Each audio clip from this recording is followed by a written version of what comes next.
Welcome to the Fit Affiliate Podcast. I'm your host, Lisa Kirkman, and sitting alongside me is Tony Ronke, the founder of Fit Affiliate and all-round CrossFit OG.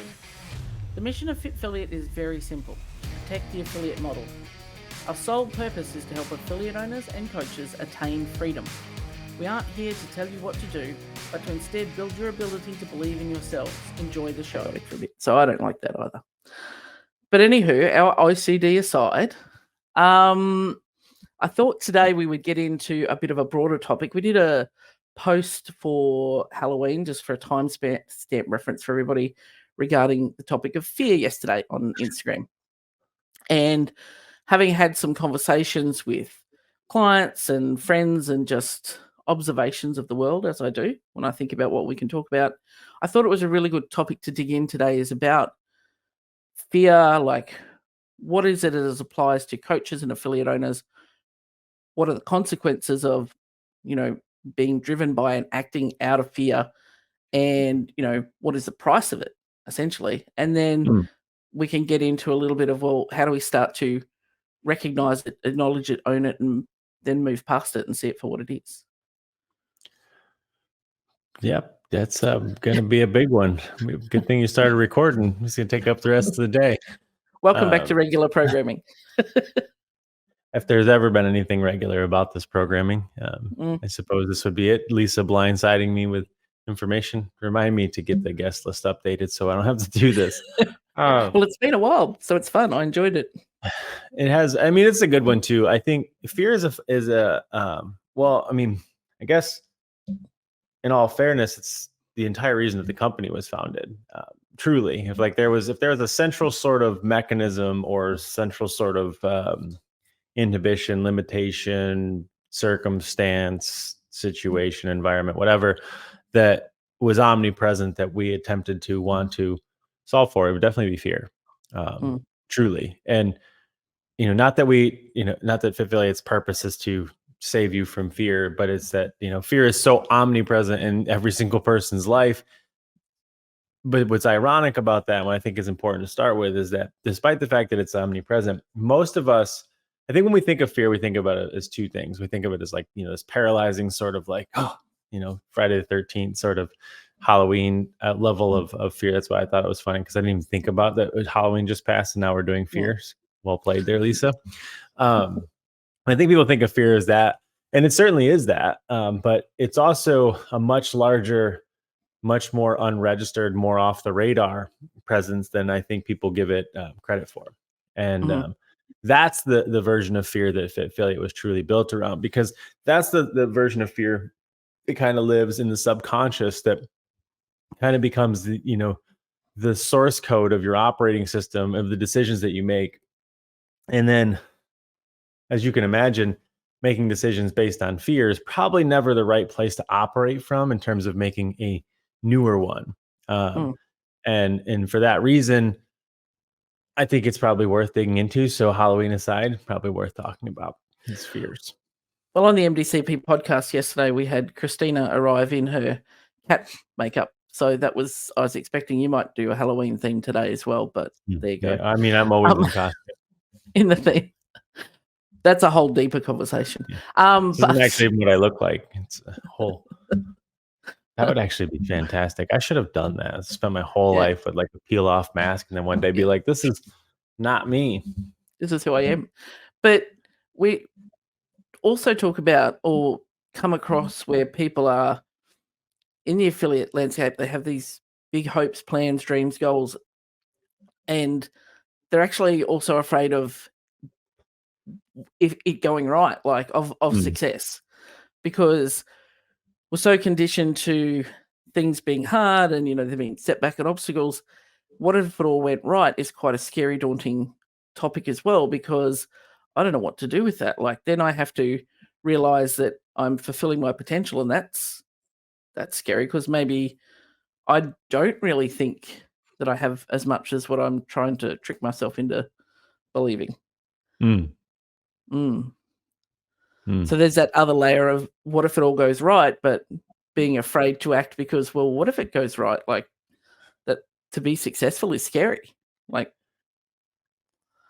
Well, there's an element of fear in that, not even so much that success becomes scary, is that success is ultimately always unknown, right? Mm, And if there's one uniquely human condition, um, or human motivation rather than condition, it's the avoidance of discomfort. And few things mm, are as uncomfortable as what you don't know, right? Like mm, humans, humans are time-based creatures, right? We're the only time-based creature, at least that I'm aware of at the moment, in that we we spend our life living in our past and project that into our future, completely usually overlooking our present environment. And what that really means is that fear becomes such a large piece of it, because one of those things that we spend our time in our past thinking about is the things that have happened that, did in fact go wrong, or were not ideal scenarios, or you didn't see coming, or you insert X, Y, or Z level of discomfort. We catalog those much more than like how we felt on that birthday, or like what it felt like to do that or this or that, and like the good things that happened. And that's important for our species. I think it's important to say that too. Like that's the mm, thing that allows us to, or motivates us to, advance our cause. Like that's why our whole dopamine and serotonin system works the way that it does. Is the avoidance, or the elimination, or the removal of discomfort. mm, But at the same time, like the issue is that we take that, unfortunately, and we project that into the future. And we've talked a lot on here, I think, about fear in general, but also about the unfortunate circumstance as business owners go, in terms of using past outcomes to dictate future successes, right? mm, Because tried that, it didn't work, gonna avoid it, right? Like mm, maybe you just could look at that thing differently, and it might have actually been a notable success, but they're like, yeah, no, did not feel like at all like success, I don't ever want to do that again.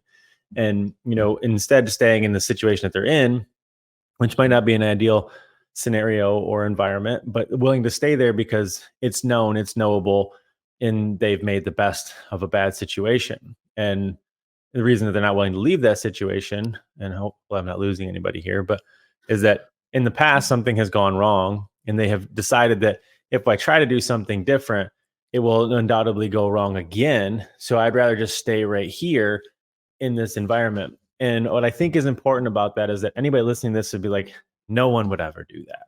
Right? Like, I would never do that. You're mm, wrong. We mm, all do it, right?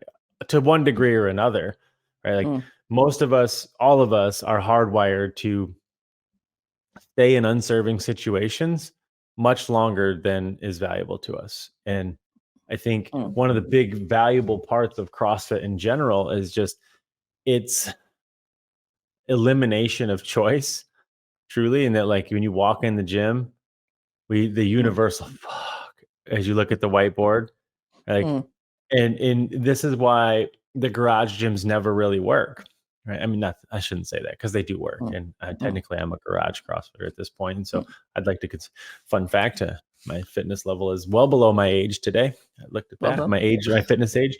Don't know what that actually factors, but I laughed about that. But walking in and not being able to choose what you do Mm, sucks. But at the same time, we know that it's ultimately supremely responsible to your actual fitness. But if left to your own devices, let's just say I don't do my fair share of thrusters these days, right? mm, Like, and that's the point, because like at some point I've decided these things suck. I don't ever mm, want to do them. And you'd be surprised what you can politic and campaign for. And so that in and of itself is an interesting example, because fitness is always about escaping the environment that you're in to create favorable future outcomes, right? Like core mhm, capacity, broad times level domains. But that's really what it's about, is that, like, eliminating this version of yourself today to have a better version of yourself tomorrow. And if you choose easier workouts, even if they're hard in the moment, you might have chosen a notably harder one. But if you chose to avoid things that are, no doubt about it, things that you'd like to avoid, you might not be setting yourself up for favorable future outcomes. mm, So that right there is a perfect example of like, oh yeah, I've definitely chosen the easier workout. Not to say that, listen, I'm a human too. I have mm. chosen probably many more easier workouts than notably hard ones. I mean, but I am also someone who will throw myself into the bottom of the Grand Canyon and be like, now get out. And so there's some factors there. But it's different levels of that, and true. That's why, like, I would program for the gym, but I would have someone, a coach, who would program for me, because I sure as shit would not program, things I don't like. So it's a matter of having someone do that for you. But I just want to circle back just half a step when you talked about, people will say, "Oh, I tried that, didn't work. Tried that, didn't work, and I'm not doing that again. It failed, or whatever." There's also that fear of looking internally and owning something and going, "Well, maybe it didn't work because of me," Hmm. and then owning that and being able to go, "Well, maybe it didn't work because I didn't, I did it half-assed, or half a time, or I didn't stick with it and needed more time." So Hmm. the problem was actually me, which is where 90% of our problems come from, the self. But again, it's that fear of like, I don't want to. Like you said, avoiding discomfort. That's uncomfortable to look within. So it must be people don't have money to spend. People don't want to do this. My competition does this. It's not the right time. And and look at all these external factors when we have that fear and apprehension of going, nah, maybe it's me. Hmm. This is a hard one because I'm trying to figure out what's the most effective way to come at this to be the most relatable to everybody that's listening to it. And I think fear in itself is an interesting conversation because despite the fact that we all experience it and deal with it, there's certainly a collective level of ignorance where a lot of people, it's also snowing out for the first time. So kind of fascinating. If you Nice. keep seeing me look out there. There's a collective sort of ignorance or a willful sort of ignorance that they want to deny that fears are present. And I don't have fears. I don't, but we all do it. It's inevitable. But so hopefully it's relatable to people who are listening to this, especially as it applies to your business, because no doubt about it, regardless of what you are or are not willing to do, fear is a deciding factor in your decisions every day, pretty much all day, right? And I think defining fear is the acronym that it is false evidence appearing real. I think starts to make a little bit more sense to people. I'm not talking about like existential fear, like a saber-toothed tiger jumps out of the bushes and is going to eat you, which for the record, I fell way down a rabbit hole the other day on YouTube, and that saber-toothed tigers might still exist in rare populations. I'm like, the shit that you can find on YouTube is fascinating. Anyway, now I'm scared. I'm not going to go back in the woods. They got teeth 12 inches long. And I you was thought also Australia was surprised scary. that they also said that these ones that live now are smaller than this idea of what I thought was a saber-toothed tiger, probably because of the Flintstones. Anyway, a complete digression there. But it's not an existential fear so much as that false evidence appearing real. And if you spend some time thinking about those words, false evidence appearing real, I think it starts to make a little bit more sense how prevalent fear is in our operating system, and in our decision-making rubric, so to speak.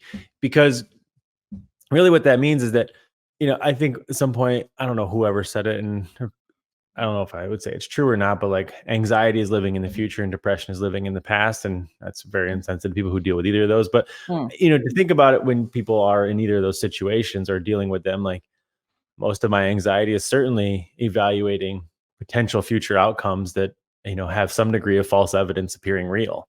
Right. And sort of the same thing in the past where it's like, those are the best days, et cetera, or those are the worst days in my life. And it's somehow going to happen to me again because I have false evidence that appears real, that like I am going to stay in this unfortunate situation forever. And so, there's probably some truth to it, but it's obviously a lot more mechanistic than that. Sure. So anybody that's listening to this, I'm not downplaying your anxiety or depression. If you do in fact have it, you don't just simply live in one version or the reality of the other. But what it does say is both of those evaluate an overlooking or a lack of attention on the present, right? Because like false evidence appearing real almost always has nothing to do with current environment, right? Because like I'm okay, right? Like Tasha is the most known for that with the left hand and the thumb, but like there's a lot of power in being 10, 15 hours into some degree of physical event where you feel anything but okay. But if you really stop and think about that moment,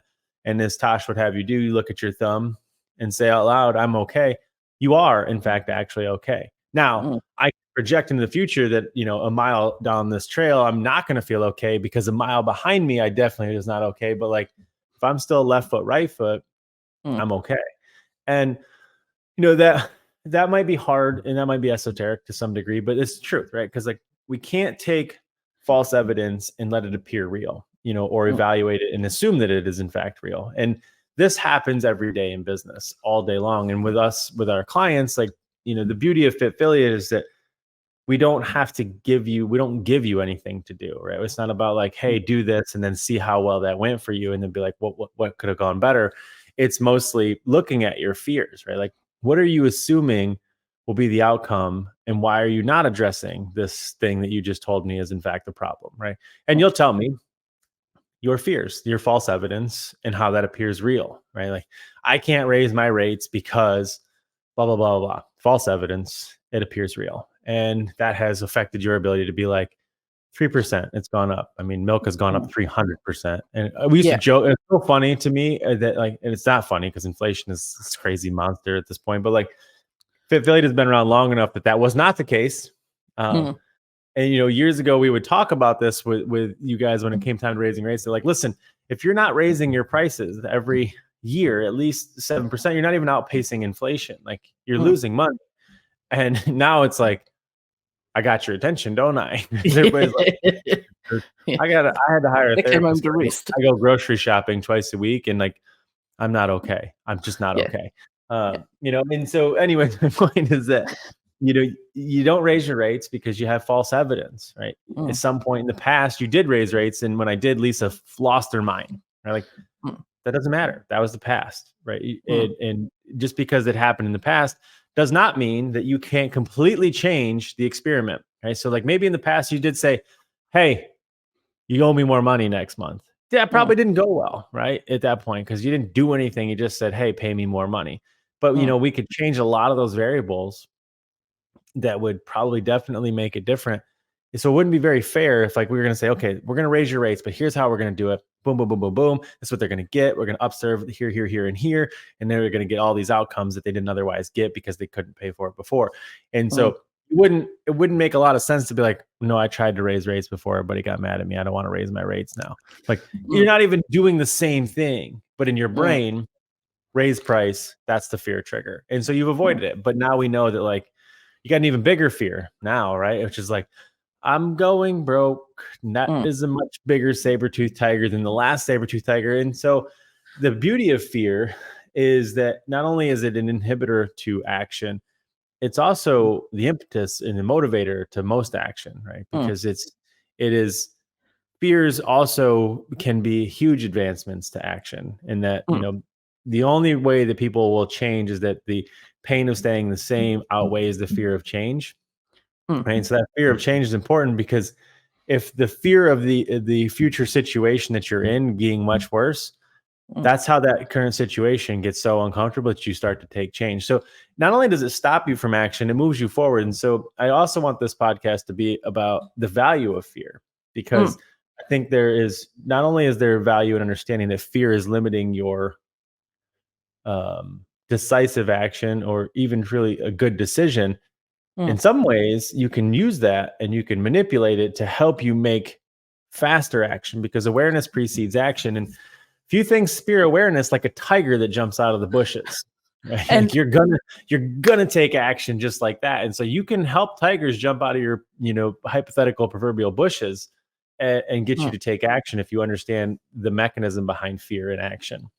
And that was literally a conversation I had yesterday with somebody. Is like, I get that raising your prices is a big, scary thing to do. You have a lot of fear. But you could do that one big, scary thing and move forward. Or the other big, scary thing you could do is shut your doors and have to have those conversations, which is a scarier thing out of both of those things. And suddenly the thought of raising your prices is way less scary than having to sit down and say to people, hey, listen, can't make rent, we're out, kind of deal. Yeah. And it's suddenly that reframe that conversation into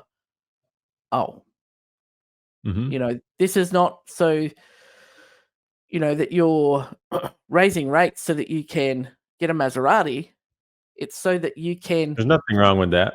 Nothing wrong with that, but it's I mean, also so that you can continue depends your if you like life-saving work. Maseratis. I happen to Yeah, like them, but yeah. it cauterizes people. That's a polarizing But thing there. but it's a choice between, well, I can choose to do this work that is so meaningful, important to me, and impacting lives, or I could give in to my fears and do the other scary thing, which is infinitely harder to do, and has a longer lasting burn on your psyche for sure. Suddenly that changed the conversation to, well, oh, this is not so scary, because the other thing is scarier, and that's what you said, is that awareness precedes action. It's like, oh, okay, then we can move forward. And when you're talking academically with actual data rather than just assumptions, I mean, in the entire existence of CrossFit, I don't know any. Most gym owners go, if I raise my prices, everyone will leave. Raise your fears. Yeah. It works. Well, in that then they will situation. leave. If you raise your prices, everyone's going to leave. I don't know if in the history of anywhere that I'm aware of where that has ever actually happened. You might think 1 or 2 people or 10 people feels like everyone, but the worst case never really comes to bear in that sort of situation. Like, In everyone's almost any not going to. situation. I mean, I think that that's an important distinction in itself. Is fear is such a fascinating thing in terms of our ability to assume these, from a psychological perspective, called catastrophizing, right? Like our ability to catastrophize these situations that will, in fact, they're 100% is going to happen, and you could tell me down to the detail, how that situation feels, smells, looks, touches, etc. Like, you could tell me all those details about it. And then to your point earlier about like, what if it goes right? And if I said, what if it goes right? You'd be like, that'd be nice. I get no details. There's in that, no right? details. Yeah. Like, you could tell me what that saber-tooth tiger is going to smell like, how long its hair is, how many, burdocks are on its ass. Like, you could tell me literally everything about this thing that's an extinct creature, except for YouTube says otherwise. But you couldn't tell me anything about what if it doesn't jump out of the bush. You'd be like, well, it'd be a Tuesday. Yeah. And it's Right? suddenly we lose our ability to see so accurately into the future all of a sudden. And so, like, fear is a funny thing, because no doubt about it, the company was kind of built around understanding it, but it was also built around utilizing it. Like, one of our most effective, and that's why I brought it up, our most effective tactics is essentially help you catastrophize the other side of the situation, because everything is a choice. So not doing something is still a choice, right? And so you're choosing to stay in the situation. And so one of the things that is the most effective for us is helping people understand the fear of their inaction. And that is one of those things that's always often overlooked, because people love to be like, no, I'm safe here. And I'm like, well, in theory, no, you're not, because and I'll list all the fears that they're like, oh, well, now you put it that way. Right. And like, sometimes it's very effective to help motivate people. But fear becomes one of those things that does, for sure, more often than not, get in people's way. And I think for me, it's probably the thing, if I think back to childhood, it was probably the thing that was the most fascinating to me. It was not fear itself, but sort of sentience to some degree, in that, like, why do people do what they do? I can vividly remember being a child and always being fascinated by, like, why does this cousin do this way, or why is this, and just always just sitting in silence and watching the error of people's ways, I suppose you could say, but also the benefit. But I was always fascinated with, like, why do two people in ultimately exactly the same situation have completely different outcomes? And you start to really understand, and I don't think I really understood this until much later in life, really probably the last handful of years, just how much your environment and your ecology and your situation plays a role in your future actions. And when Fit Philly was built, it was kind of built around that fascination, which was like,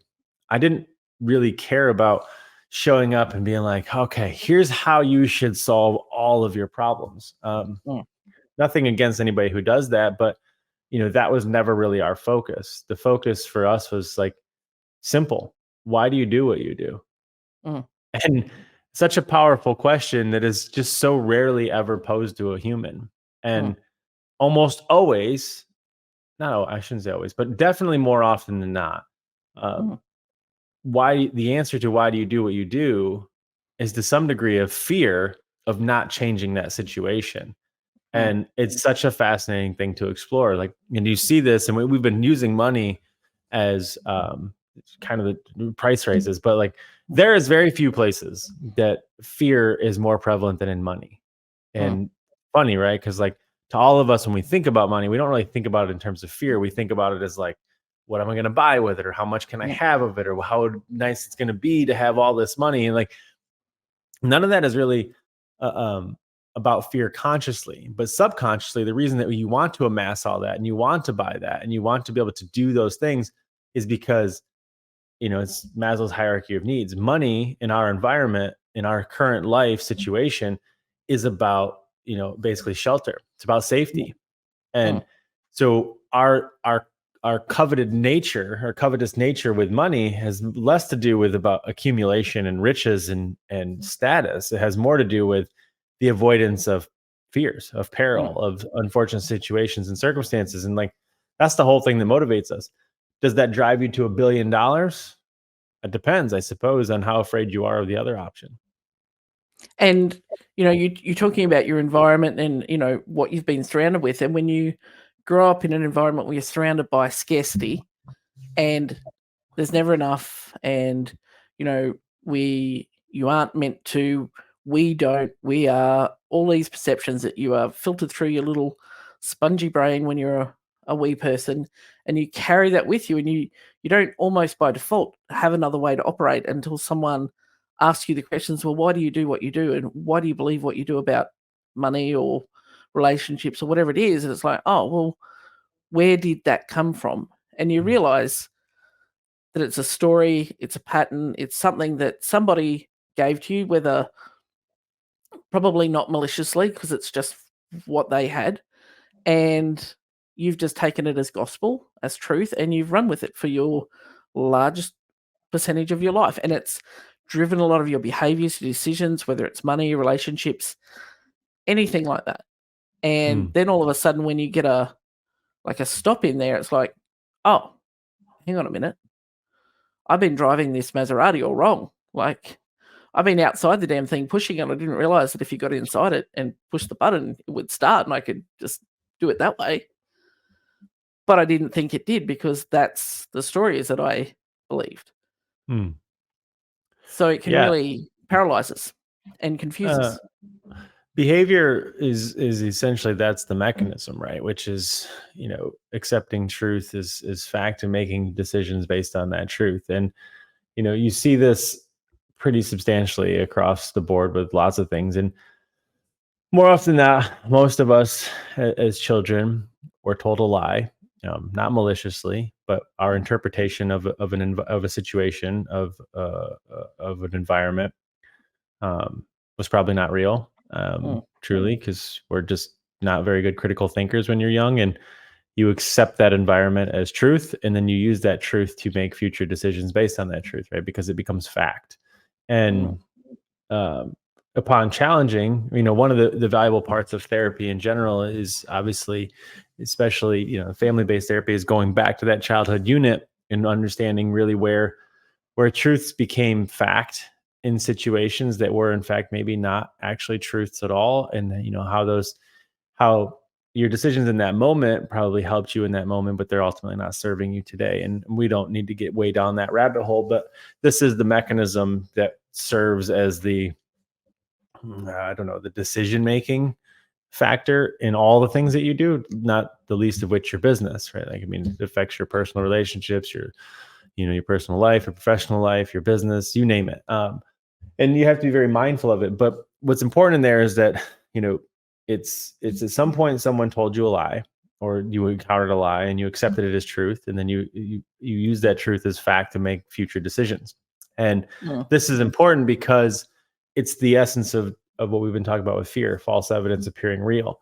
And now most of us have at some point taken false evidence as truth because it appears real, and we've used that as fact, and that is allowing us to make future decisions. And that is sort of the minimized mechanistic action behind how we make most of our decisions and actions. And when you start to think about it that way, hopefully, at least for me, it helped me make more sense of like, oh, that was dumb, right? Or that was silly. And I think it helps you divorce yourself from the identity of your decisions, because this is an important part of it too, is that most of us think that we are who we are based on what we've done. And that's not true, right? I mean, you are who you are based on who you intend to become. And that's it, because identity is simply just intention. As long as you intend to become whatever, a good person, you're a good person. Right? It's not, even if you've done bad things in the past. And I think that that's an important thing, because most people think that their identity is a byproduct of their actions. And if you can imagine, if fear was the thing that you were using to make those actions, you could see how that could become so problematic in people choosing a positive future identity. And we do get rooted in those past identities and go, well, this is just who I am. And you're right, there's a lot of power in those conversations, which is why we coach the way we do. We don't prescribe, but having someone flip the mirror back, ask the question of you, and sit there and basically wait for the answer. And have you pause and go, oh, well, I believe that people like this do things like this, but why? Where did that come from? And what is it now stopping you doing that you really, really want to do, but you feel like that you shouldn't, couldn't, can't, won't? It's not for me. And we just have this ceiling. And, at the start of it is, this conversation is like, what is the price of fear? And when you start to realize, like, oh, fuck, it's just stopping me, like, actually living and exploring my potential. And when you understand there's not really any wrong answers, there's just lessons to be learned, there's a great sense of freedom in that, where you're like, oh, well, I could do this. Like, I create the rules. And it can be but again, that comes with a layer of fear, going, there are no rules. There are this what? What's the game now? I like structure. There's a couple of different paths that conversation could take. And they're all worthy of attention. So maybe I'll remember them all, but I'll probably end up on a tangent about YouTube again. But I think people tend to look, and I've definitely talked about this before, at least I've written about it. I don't know if it came up on the podcast, but people tend to view success as accumulation, as accomplishment. But it's not. It's quite the opposite, right? I mean, the only thing that separates essentially a billionaire from a homeless person is where they settled, right? Where they stopped. And most people look at people, like LeBron James. He just didn't stop where most people did. He was not willing to accept that. And when you understand it that way, you start to realize that, like, the thing that stops people is discomfort, right? The avoidance of discomfort. So people will likely stay in an observably and knowable, acceptable situation more so than continuing to push the bar and experience what might be an otherwise future unacceptable situation. And so success is simply just a matter of what you were willing to accomplish in the absence of fear. At some point, it stops all of us, right? Like, and fear isn't, and I tried to explain this in the beginning, but like, fear is not just this paralyzing thing. Fear is just simply like, yep, don't know, not doing it. Like, don't know what's coming, not willing to do it. And so, all of us will inevitably get to some point, because, the only thing that's really separating you, Lisa, from like Elon Musk is just fear, right? Like, truly. And it sounds stupid and nihilistic and minimalistic to some degree to say that, but it's the truth. Like, most of us have some degree of limiting belief that will prevent us from pursuing our full, truest potential. And to me, that is the biggest fear that I have in life. And I think it's important, because I think most people would agree with that. It's like, aren't we all afraid of getting to the end and not having lived to our potential? And I don't know anybody who would answer that question and be like, nah, right. It's like, that is truly the unique, that's what purpose actually is to, ring out and live to and capitalize on your fullest potential. Well, the one that's stopping you is fear. And that, I think, is an important part of this, back to what if it goes right and all these things. It's like, Success is simply just where fear stops all of us. Some of us, mm, that's, we'll call it, we'll use money, but some of it stops at 1 million, some it's 10 million, some it's 100 mm, million. Like, at some point it's there. But what's important about that is that most people from the outside look at that differently. When you see somebody like, you know, Elon or somebody else, we assume he knows something I don't know. And there might be some mm, degree of truth to that, right? Like maybe he does know because, knowledge is certainly a great defense against fear. It mm, allows us to have some degree of consistency and confidence in an otherwise unknowable and uncomfortable situation. But because of that, though, we've become as a species fascinated with accumulation of information. We keep mm, looking for answers and we keep looking for things to try to make our situation less scary. But there's a truth in all things, and that is that action trumps inaction. And the thing that keeps us in inaction is fear. And so most of us sit here looking for answers, research, and learning and learning and learning as a way to enable our inaction, to allow mm, us to be comfortable in the situation. Because I assure you, there may be something that he knows that you don't know, but the way that he came to know that was through trial and error. It mm. wasn't by sitting down and reading the Elon Musk, richest man How in the true. world playbook on how to send someone to Mars. Like there was no research there. That was an accumulation of knowledge that came from the avoidance of fears and the willingness to be Mm, uncomfortable. That's all. mm. And, as someone who accumulates courses and information, as you and I have talked at, excuse me, on my own coaching calls, accumulating, well, I'll go and do a course on that, or I'll read about it, I'll get a book. And at one point, you're like, why do you need to read a book on it? You know what you're doing. Like, why aren't you Mhm. just doing the thing? You're just looking for reasons to stop yourself and convince yourself that you don't know what you're doing. Yeah. And that was oh, yes. I mean, information is an insidious beast, truly. And Mm, as somebody who is very proudly an autodidact, terrible pupil, was not a good kid in school. Definitely, I think if I was a superlative associated with me, would be least likely to succeed for sure, because I was definitely the asshole. I have to say that I would say that I succeeded, but I love information. I love knowledge, but I think mm, one of the reasons that I'm so effective with the knowledge that I have is that I was such a poor student. And mm, part of that was that I just rejected the entire notion that was Western education system, which was essentially possession of information mm, in recitation. And like that's really what school's about, right? Like it's like, we mm, talked about this with Pamela. It's like, I feel like we're all taught to like learn things, and that when you learn something, that means I own it.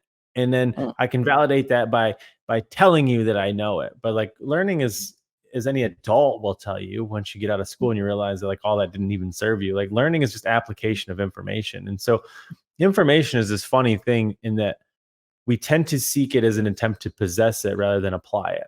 And mm, this is important as it applies to the fear conversation, because most of us are using fear as this, it is the eternal distraction, right? mm, Information is the root of that thing, though. And so like you said it just a minute ago, that like, we don't prescribe information, but one of the reasons mm, that we don't do that is because we need to look at the actual root cause of the situation. And so if I came in, and this is the problem with information, if I came in and led with information, that would distract the entire situation. In that you mhm, would, instead of me being able to even see to the root of the cause, I would only be able to see how you interacted with the information that I gave you, right? So if I created a mm, course and I had all these modules, rather than figuring out where you're at and why you're there and why you're not getting out of the situation and how you could choose to do that, but you're not willing to do so, I instead mm, layered you with modules and in coursework and information. I would only be able to see how you interpret that information, and then I would be able to make changes based on that. And most people think that that's coaching, and mm, there is some degree of that, for sure, and that can work. But at the same time, it's much easier to eliminate and remove distractions and get to root causes, and then get into prescriptions, because we absolutely do prescribe. mm, We do give a lot of information, but most of that information is not in terms of distractions. Like here's a playbook, here's a system, here's a process, here's a, do this thing because mm, this worked for everybody else. It is, why are you doing that? How could you do it differently? And mm, then figuring out what that fear is. And then we would likely give you some degree of, call it homework, but as a to do, an exercise or a solution or a to-do that would force you to get uncomfortable and address Mm-hmm. that fear and realize that, like, oh yeah, that is just a Mm. pile of clothes in the corner. It is not, in fact, a three-headed hydra that's going to eat me as soon as I fall asleep.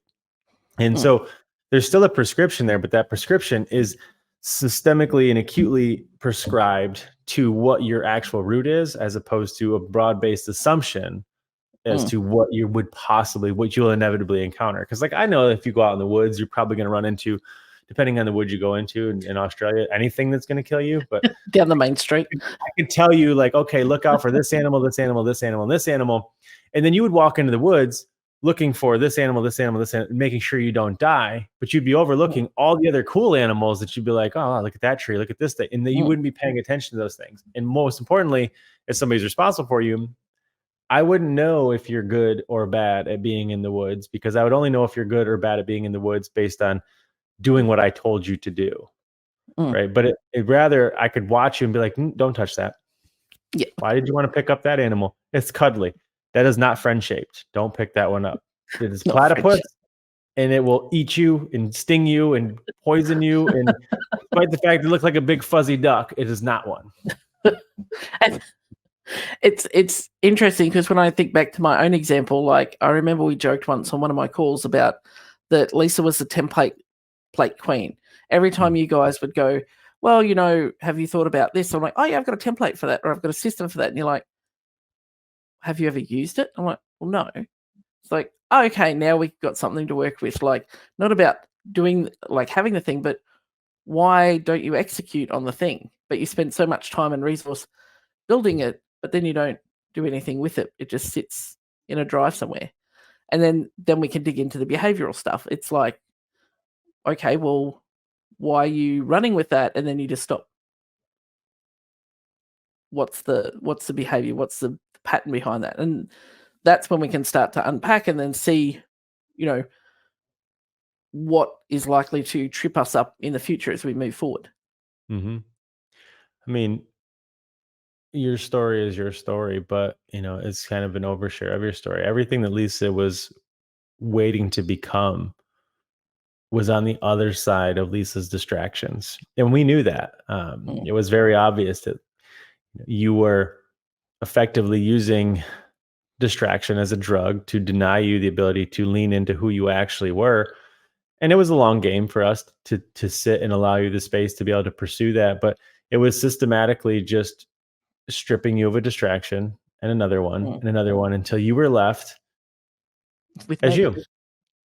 Right. And I think that there's so much power in that for so many people to realize that, like, so much of what you do is in support of an identity that you keep that is not serving you, but instead distracting you from who you want to become and who you are destined to become, for better or worse. And I think, when we built this thing, it wasn't because we wanted to build the best affiliates. It was that we wanted to build the best affiliate owners. And part of that is, figuring out who they really are. I think we're in the business of vitality, and one half of that equation, because all vitality is an equation, is of fitness plus freedom.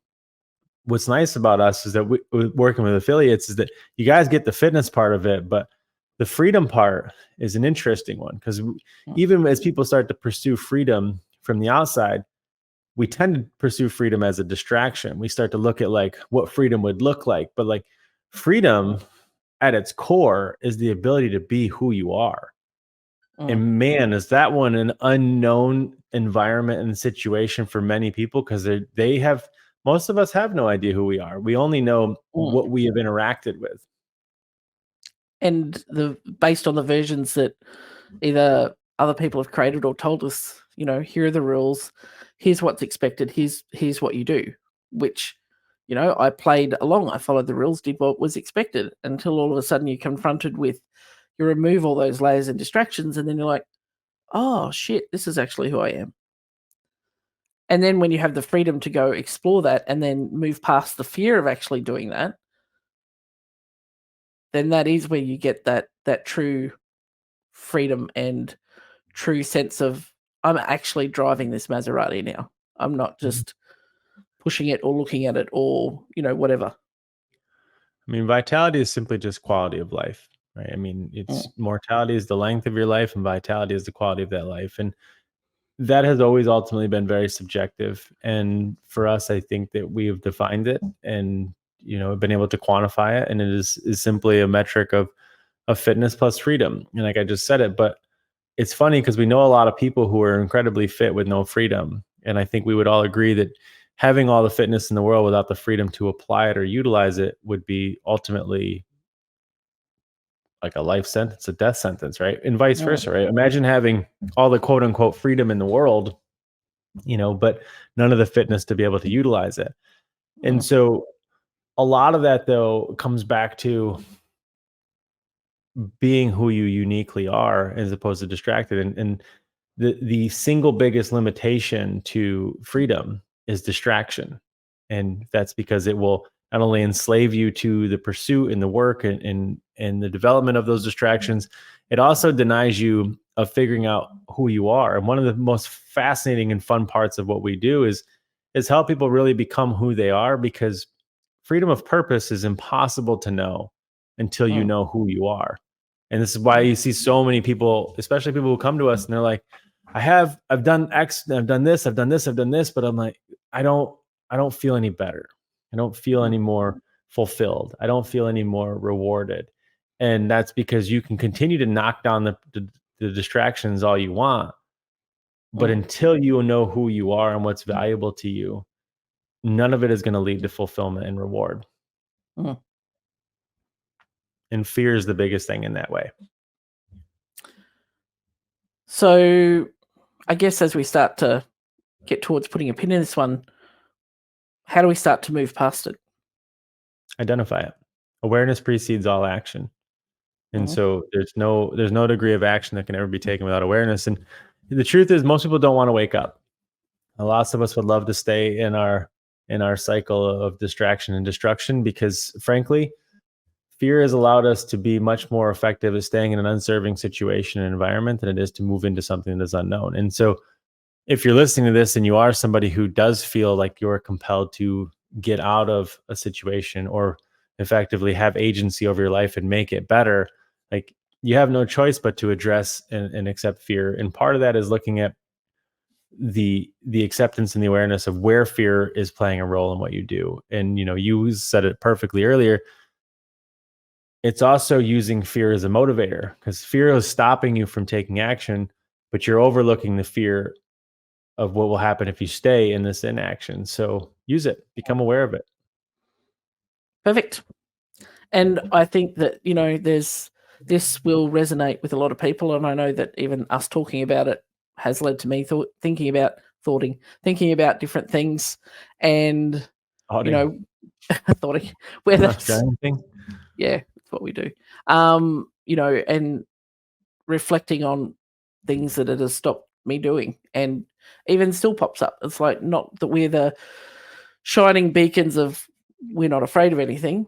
You would acknowledge you have fears, and that trips you up and holds you back. Giant ass walking chicken. I'll be the first one to admit it. There is so much stuff that I just don't do because fear's in the way.